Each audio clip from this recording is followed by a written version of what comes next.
I was watching an old Livewire clip where Paul Heyman called in to speak with Vince McMahon as Bruce from Connecticut.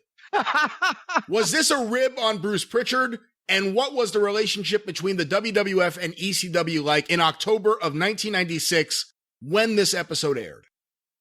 Well, God, I didn't just jot down, October 1996. Here's the current relationship between it. But no, it was a rib on Bruce, obviously, but Bruce and Paul were friends. It wasn't a harmful rib. And yes, it was set up because that's at the point in time. I can tell you this much, where Vince was starting to, on Bruce's recommendation, and once again, and Shitstain was a big ECW fan. Vince was starting to support Paul slightly financially and entertaining the thought of using his guys or doing the thing they did a few months later, which was doing the Raw ECW invasion thing at the Manhattan Center. I didn't have a problem business-wise with working with the WWF working with ECW if they were going to actually be upfront about it. But it was such a back channel fucking thing. I was there sitting there by Vince's pool when Bruce brought to Vince's attention that we had taken a number of Paulie's talents that he had been using or was using or whatever. And so Vince called the fucking accountant at Titan Tower and said, put Heyman on the payroll for $1,000 a week to make up for the fact that we've taken some of his talent. Can I stop you there real quick for 1 second? Because I think I've heard Heyman give a reason for this. I don't know if it was this exact line of payment, but Heyman has said that when Too Cold Scorpio was hired to be Flash Funk, that he lost advertising money, I think, from Tommy Boy Records, and that Vince didn't pay Paul Heyman to consult or anything else. What he was actually doing was replacing the advertising money from Tommy Boy that Heyman was losing because he lost Too Cold Scorpio. Is there any truth to that?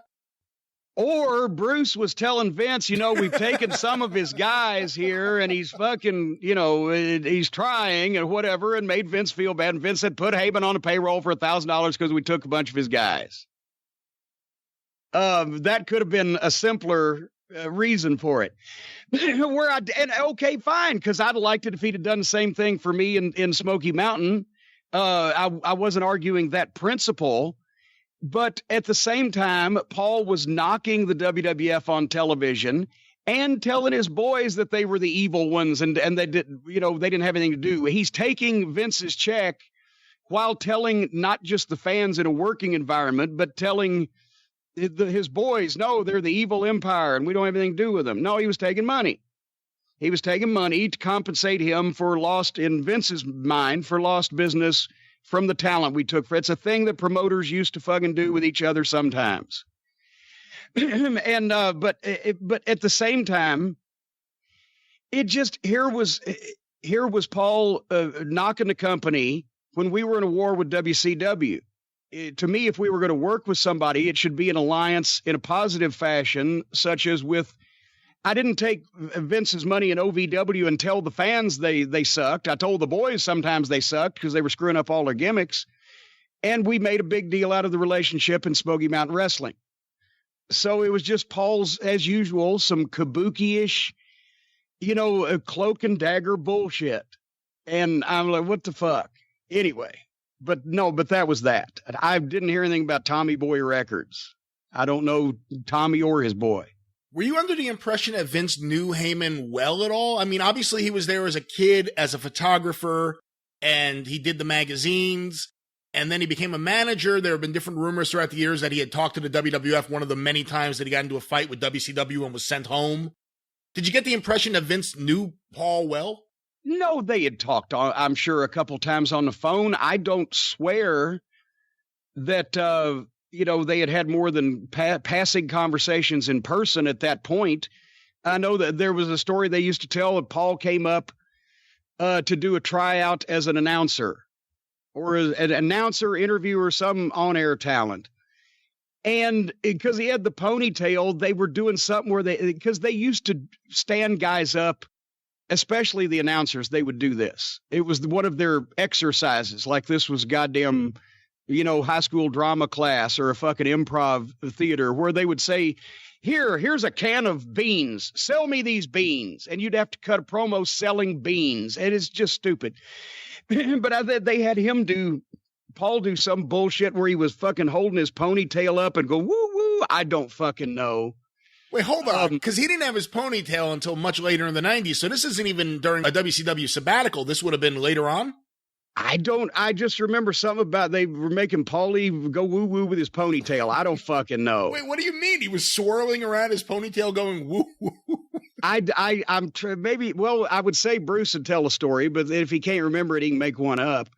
But, but anyway, no, Vince didn't know Paul that well, but no, I showed Vince the first clip of ECW television he had ever seen in his life. What was it? What was the clip?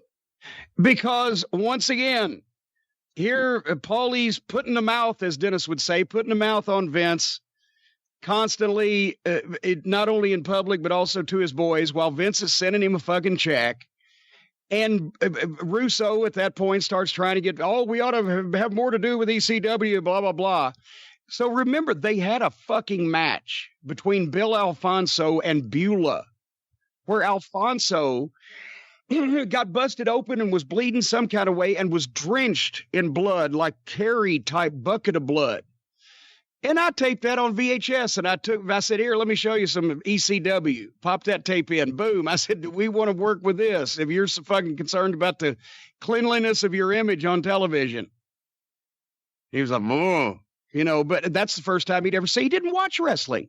So, yes, he knew who Paul was, but no, they didn't know each other well. I don't see where they'd ever been around each other that much. It's not like Vince ever went to another wrestling show. He didn't watch wrestling. Did he know wrestling? Like, if you had a talk with Vince and wrestling history came up, did he know his stuff? Did he know about the classic promoters? Did he know trivia? I guess trivia is not the right word, but did he know his stuff? He knew anything that had gone on pretty much in the New York wrestling scene under his father, and he knew the promoters based on the fact that he had probably met all those promoters from the alliance meetings and things. But as far as what we would consider wrestling trivia, no, Vince didn't get that far in the weeds, as he would say. He might remember, he remembered Dr. Jerry Graham shit because he loved Dr. Jerry Graham, but he could not run down every top wrestler in every territory and what they had done in the past or what their finishing move was or even what their promos were like, unless they had worked for him or with him.